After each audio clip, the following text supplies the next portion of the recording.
Today's guest is the phenomenal Roberta Piket, a native New York whose artistry bridges the worlds of jazz and classical music.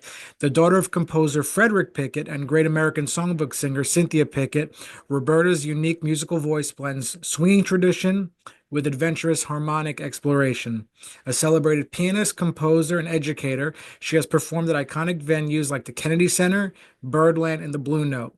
Has also toured internationally with her trio. So join us as we delve into Roberta's remarkable journey from her early influences to her genre-defying musical projects. So, Roberta, thank you so much. Good to see you today. Be here. Thank you. So, you've definitely carved out a unique space in the jazz world, as a pianist, and you're based in New York City, the jazz capital of the world. So, let's talk a little bit about that. Has the New York scene influenced, where you've gone in over the years in your career? And can you talk about, how it's compared to when you first started?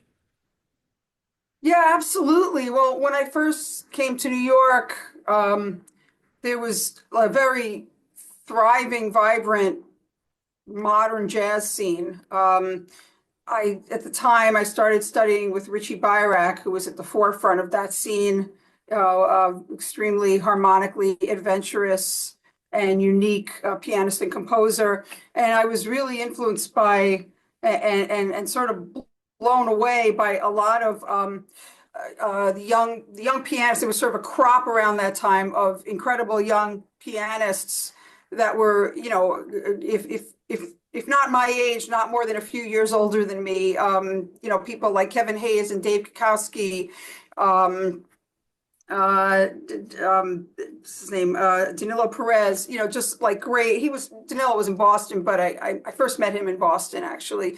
So these guys, this is before they had big careers. They were just guys playing around town, but they were just already, amazing. So I came to New York and it was sort of like, wow, these guys are incredible. Rini Rosnes was on the scene. I was like very blown away by her. So there was this crop of just incredible young pianists that kind of blew me away. And I think the combination of that and studying with Byrack had a big influence on my direction. There was just it was a very fertile ground for a launching point for jazz that was still, it was, coming from the jazz tradition of swinging and the traditional form of head solos, but they were really, all these musicians were just playing incredibly creatively within that tradition.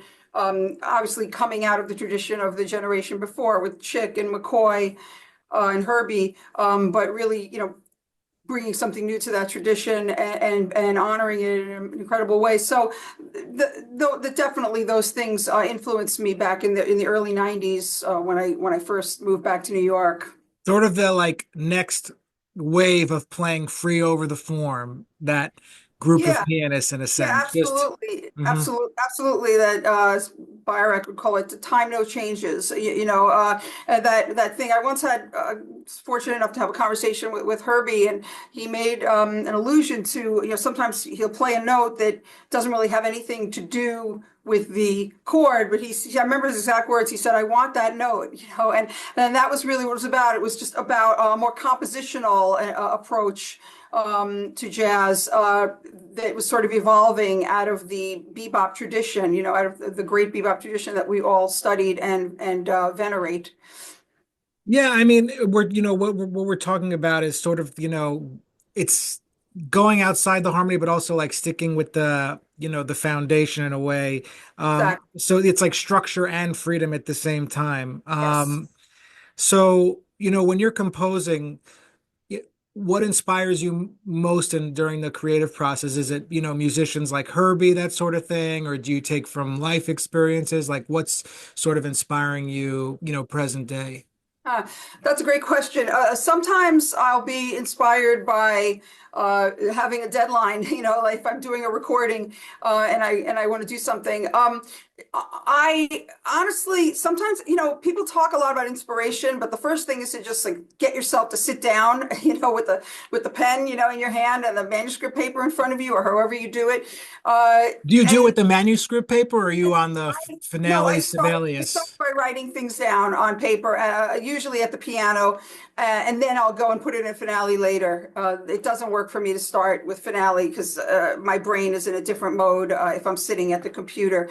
But I honestly, the last year, I was struggling to be, quote, inspired. I mean, I was inspired to play, I was inspired to practice, but I wasn't feeling very inspired to compose. And I felt like I'd sort of reached a wall with that. And so I set myself a task maybe 6 months ago or so, where I just said, all right, I'm going to write one tune a day for 10 days. And I don't care if it's good or not. I don't care what it is. I'm just going to sit down. I'm going to force myself to do it. And I did it. I wrote 10 tunes in 10 days. And they're all really different from each other, and they're all I think they're all pretty good actually. And I'm sure Kind some of of them came to pleasantly. you like within a couple of minutes, then some of them like hours probably, right?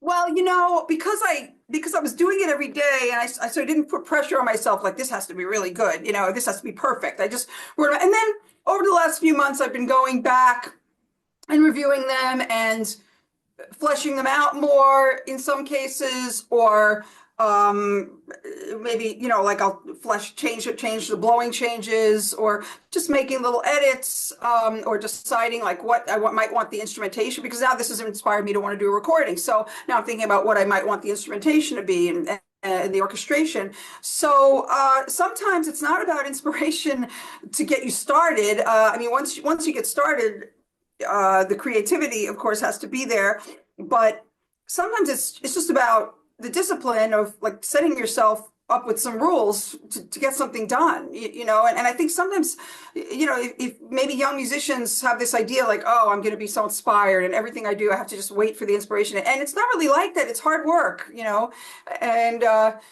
it's hard work.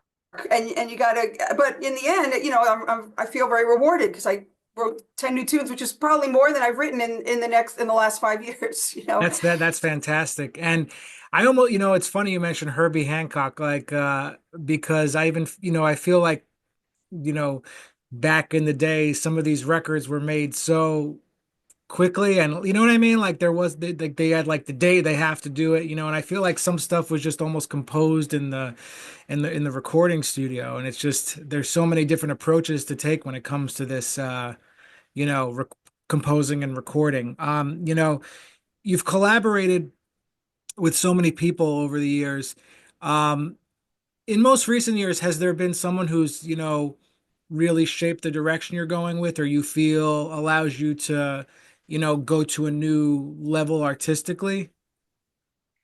Well, I guess I would say, well, for one thing, I would say my husband is a drummer, Billy Mintz, Hmm. and play together a lot. And I would say more than, I mean, I'm a pianist, so I know more about harmony than he does, to be honest. But but I would say in terms of his approach to music, which is a very, I don't want to say serious because we're all very serious, obviously, but he's very intentional and very focused. Like you could like walk into the room like, banging pots and pans, and he would still be sitting there, like he is when he's playing, that's all that exists. And that's what makes him such a great musician. And so I would say I have grown a lot by getting to play with him. We play in the house. He plays in my trio. I play in his bands. And we help each other. If I'm writing something, I'll help, he'll we'll go over the drum parts together. If he's writing something, I'll help him sometimes with the chords. With the harmony or things like that. So we help each other out, and so that's been a great working relationship. There are some other musicians that I play with that I feel like I've just from playing with them for many years, it's helped me develop my own identity. It's forced me. I play with a great drummer named Victor Jones, and he always hires the best bass players. So we have this great trio where we're either playing with Alex Blake or Hill Green or Andy McKee, and playing with a rhythm section. Between them, they have decades and decades of experience touring constantly with the greatest jazz musicians that ever lived. And so for me to play with them and step into that, it's been about, I guess, maybe 6 or 7 years now. So that's been an Yeah, Victor's incredible. he's amazing. He's amazing. He's tremendous. He's fantastic. And he's also a great showman. He has both the great musicianship and the great showmanship.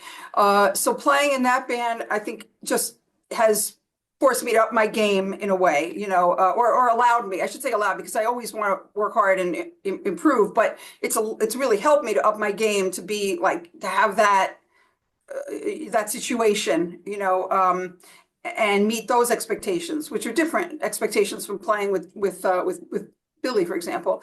So I would say those are a couple of the musical relationships that I really have valued over the last few years. Yeah, especially as a pianist, you need those strong members of the trio. You know, we're talking a lot about the technical things about writing stuff, but I wanted to ask you, there's also this other side of the music, which is, some like to say spiritual, but are there aspects of jazz improvisation that feel spiritual or transcendent when you Oh, play? absolutely. At its best, that's sort of the whole point, I think.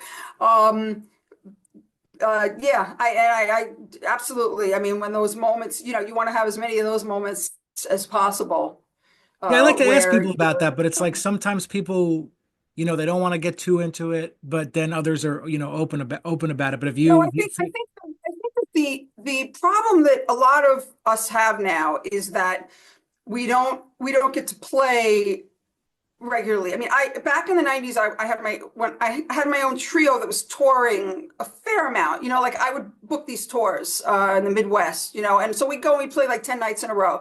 And that there's no substitute for that. And that's when you really start to transcend the mechanics of it all, where the band just becomes like a unit, and everything just falls away. All the technical considerations fall away, and it's just another level, I was just talking to Putter Smith, the bassist, and we were talking about when he would go on tour with Monk for 2 weeks, and then another 2 weeks after that. I'm like, this stuff does just not exist anymore.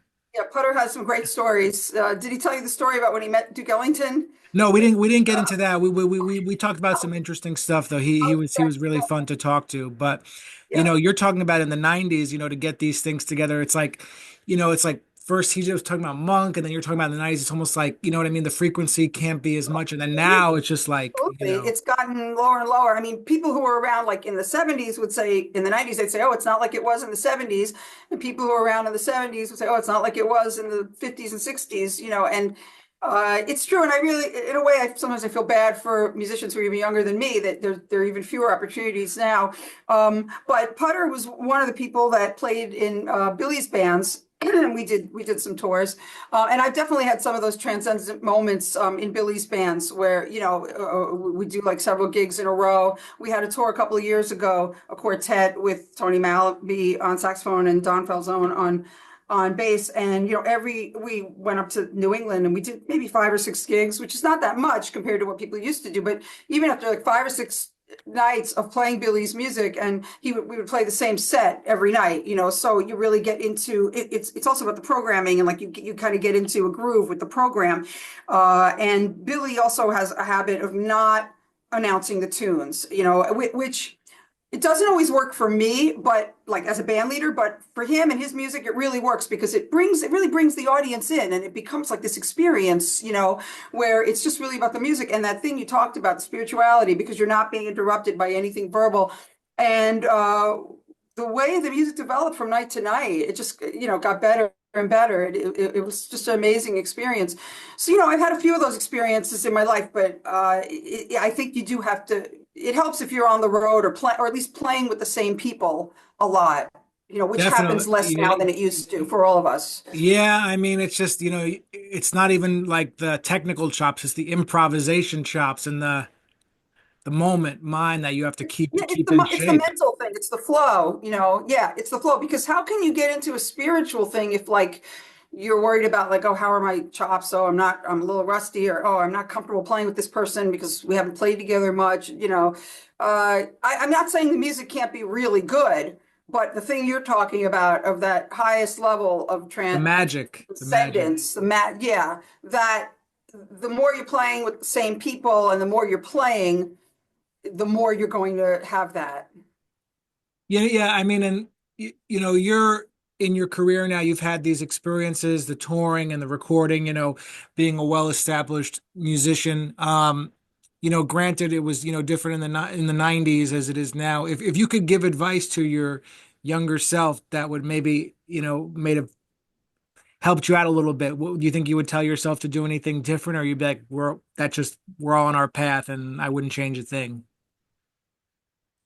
That's a challenging question because there are some things I may not want to talk about. They're a little personal, but Well, I would have I my thing if someone said give advice to younger, I'd be like, I would don't make your record so young. You're not ready yet. You know what I mean? Like that sort of yeah, thing. I mean I didn't really make my first record till I was 31, so I don't know if I would say that, but I think I would say like maybe just focus on developing relationships with people, with musicians, that you really want to play with. I mean, it's really hard to say because it was such a different time then, and it was very hard, especially for women musicians. It was very hard back then.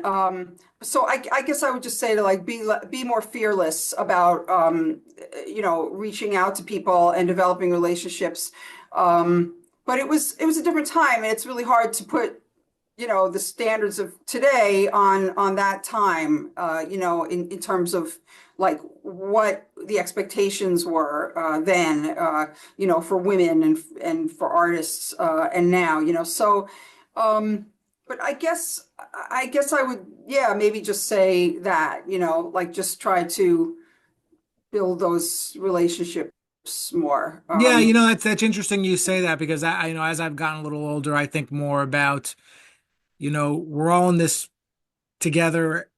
This is even, it may not, quote, they use the word community, but we're all in this world trying to make this music and everyone has something to contribute, no matter, so don't Yeah. be so competitive or don't be so comparative to other people and stuff. Everyone has their journey. And that definitely, it's all about relationships, like you're saying. Reach out, right? It's interesting talking about being competitive. I mean, New York in the 90s, it was a very competitive scene. Like I said, I came here and there were this crop of amazing pianists who just were way beyond me, and uh, but I think in a way, being competitive can be a good thing Sure. because it forces you uh, to work really hard, to get better, Yeah, you can't let it take over your life, but it's good. There is healthy competition, Yeah, yeah, just to feel like, wow, I got to get that together. Is New I York more competitive now, you think, than the 90s? Uh, I don't know. I mean, I think it was more in a way it was more competitive because there was more of a sense that like you could have a career, whereas now maybe it's just the circles I travel in. I don't know, but it does seem like it's very challenging now to develop any kind of career. I mean, there's always been like a handful of people, but it's gotten even to be a smaller handful of people. So. I don't know. Maybe it's hard for me to say because, you're never part of every scene, right? So you can't really compare yourself, compare the situations because maybe you're just in a different scene There that's are less scenes within the scene in New York. yeah, there are absolutely scenes within the scene. And as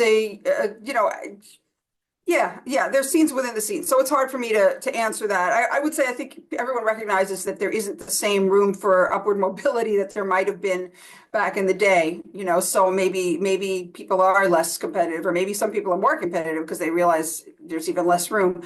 But for me, I feel like I'm not really competitive. Like if I hear someone could do something I can't do, or I don't want to say can't do, but someone who plays differently from me. I used to feel like, oh wow, that person's better than me, but like I know when I hear someone, I just respect what they do and enjoy what they do. And I know there are things they can do that I don't do, and there are things that I do that they don't do. And it's not so much about like, oh, I got to get that together. I got to be like, I mean, it's good when you're young to think about all the gaps you have and try to fill those gaps, like, oh wow, that person's amazing at playing fast tempos. I really got to work on that. Or that person's got some incredible voice leading, and their harmony, and I should really work on that. But and I mean, it's good. Like when I was young, I was competitive and I worked on all those things, and I grew a lot as a player. But at this point, it's more about, like you were talking about before, the transcendence. I want the music to be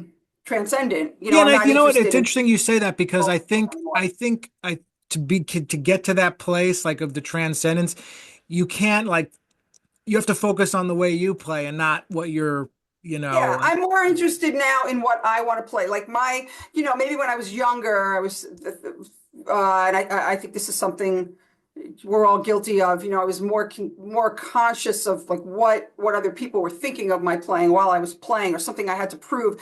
And now my main goal when I'm playing is just to be able to play what I'm hearing in my head. That's my goal. Like I'm sitting down at the piano, I'm taking a solo.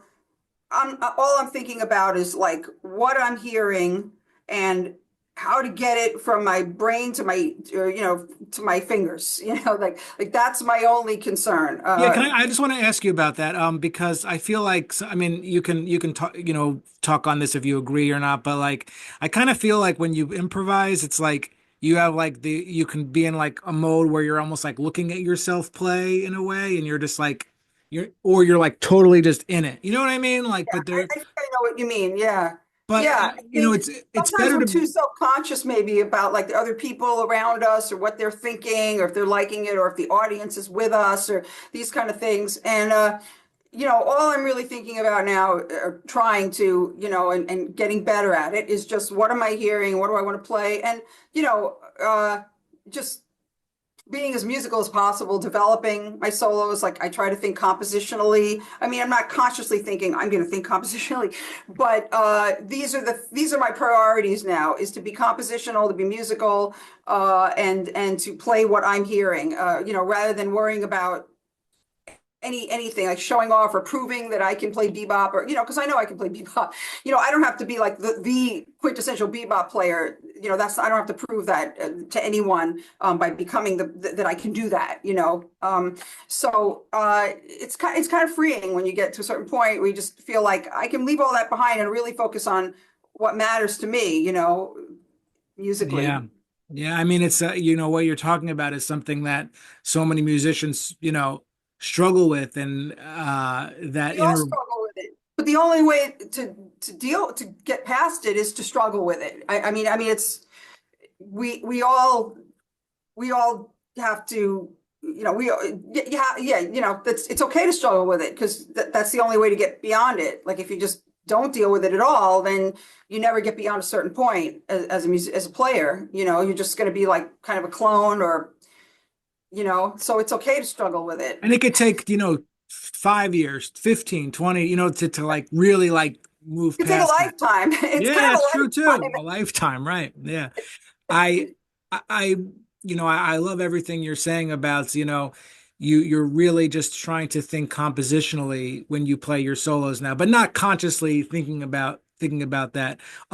When before you go to a gig and you're playing trio, um do you have like a mantra or anything you tell yourself before you go play, or do you try to like take a couple deep breaths, or do you like to look at the audience? Any like pre-performance stuff you could share? Or, Um, there have been times when I actually, like, I'll write down on the folder or on one of the pieces of paper like something like a reminder, like play what you hear, like just something as simple as that.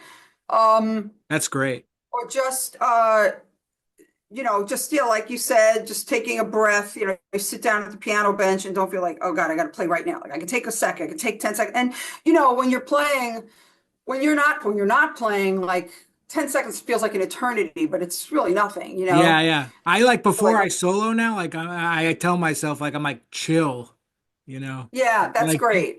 just I'm like, exactly, exactly. relax. It's Just okay. You chill. don't have to play Yeah. right this second, you Yeah, know. Byrak used to say, when I was very young, and I was studying with him, he used to say, you got to get control of your nervous system, and it's true. It's like He's totally right. you, yeah, it's really, it's just got to be like a Zen thing,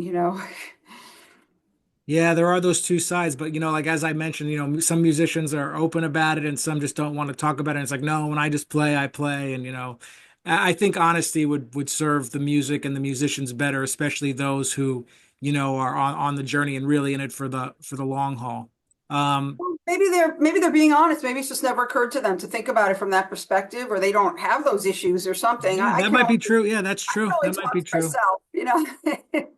But before we wrap up, I wanted to, I like to sometimes end the interview with a fun question. If the piano could talk to you, about your relationship with it, how would the piano describe your relationship with it at this point? I think the piano would say, well, we started out, as kind of, like maybe like frenemies, but Mhm. now we've moved into like a real uh, uh relationship of mutual love and respect. We're frenemies, but we move past that. Yeah. Yeah, but also I think the piano would say, hey, I know you're really into that B3 over there that you just got, but don't forget about me. No, this is great. So Roberta, where can everybody find your social media, your website? Can you just share that with us before we Yeah. So my website is robertajazz.com, like Robert with an A and then the word jazz.com. And I think all my social media is connected to that. I'm on Facebook and LinkedIn, and been trying to get away from X, or Twitter, for some political reasons. I don't really feel comfortable being on that platform anymore. But I still post gigs and things like that there. Yeah, if somebody wants to reach out to me, I have a contact form on my website, so they can email me or get on my mailing list, and I'd be glad to respond if oh, anyone has any questions or no, this was anything. this was great. I really appreciate it. Thanks a lot for having me. You asked great questions. I really Oh, enjoyed thank it. you.